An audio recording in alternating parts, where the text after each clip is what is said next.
Jeste li ikada pomiješali ocat i deterdžent za pranje suđa?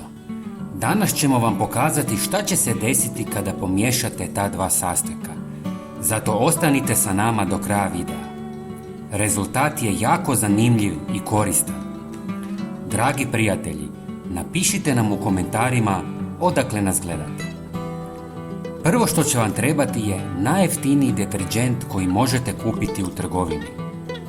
Ulijte 150 ml u plastičnu posudu. Zatim dodajte 50 ml bijelog octa koji sadrži antibakterijska i antifugalna svojstva koja pomažu u uništavanju štetnih mikroorganizama. Također sadrži kiseline koje razgrađuju masnoće, kamenac i druge nečistoće. Potreban nam je još jedan sastojak, a to je 1 žlica kuhinske soli. Sol dezinficira i ubija bakterije i plijesan. Također značajno pojačava učinak octa. Sve dobro promiješajte da dobijete kompaktnu smjesu. Ako želite, možete dodati malo vode jer se smjesa zgusne. Sada ste napravili poboljšano sredstvo za čišćenje, jer ono iz dućana ne ubija bakterije i plijesan.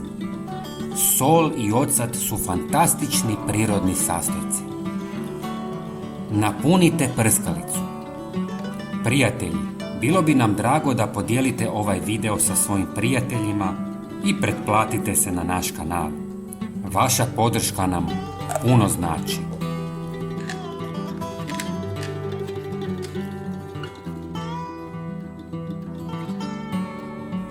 Sa ovim vrhunskim sredstvom za čišćenje možete čistiti sve površine kao što su slavine u kupaoni, WC, umivaonike, a najbolje od svega možete i prati suđe.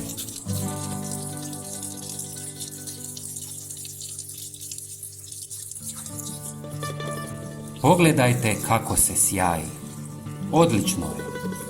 Možete ga razrijediti sa puno vode i imati će još uvijek odličan učinak. Hvala vam što nas gledate.